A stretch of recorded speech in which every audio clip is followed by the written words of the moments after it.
Al-Hikma Foundation kwa mara nyingine tena imetimiza ahadi walioahidi katika mashindano makubwa zaidi ya Qur'an tukufu ya mabara yote ulimwenguni kwa mwaka 2025, ahadi ya kutoa viwanja vitatu kwa wanufaika wa surprise katika mashindano hayo. Ahadi hiyo imekamilika kupitia kampuni ya Properties International Limited kwa kuhitimisha safari ya furaha kwa washindi hao kwa kuwakabidhi rasmi hati zao za umiliki halali wa viwanja. Kukabidhiwa kwa hati hizo ni hatua ya pili, kwani mapema tu mwaka jana, mara baada tu ya kukamilika kwa mashindano hayo mnamo tarehe 14 ya mwezi April 2025, Al-Hikma Foundation kwa kushirikiana na Properties International Limited tayari walikabidhi viwanja vyao katika eneo la Fukayosi huko Bagamoyo, na hii leo wametoa hati. Mwakilishi wa Properties Jabin Mohamed amebainisha kuwa kwa sasa watu hao ni wamiliki halali wa viwanja hivyo.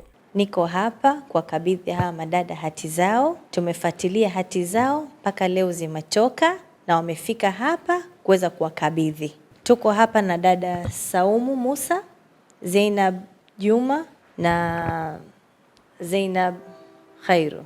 So karibuni sana, tuwakabidhi hati zenu.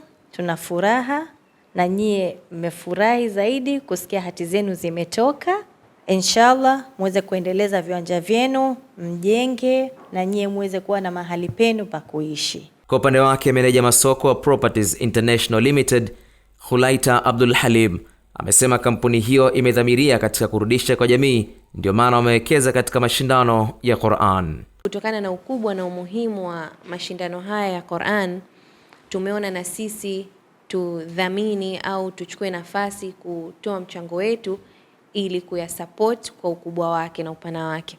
Kuwaenzi washiriki katika jitihada zao au juhudi zao, kwani tunatambua jitihada kubwa za kuhifadhi na kuishika Qur'an hasa kwa vijana. Kiwanja ni uwekezaji wa kudumu unaoweza kubadilisha maisha ya mshindi na familia yake kiujumla. Kwa hiyo kutimiza wajibu wa kijamii unatusaidia kama kampuni kuonyesha kuwa tunaamini katika kurudisha katika jamii, kuwa ni sehemu ya mafanikio ya kampuni yetu.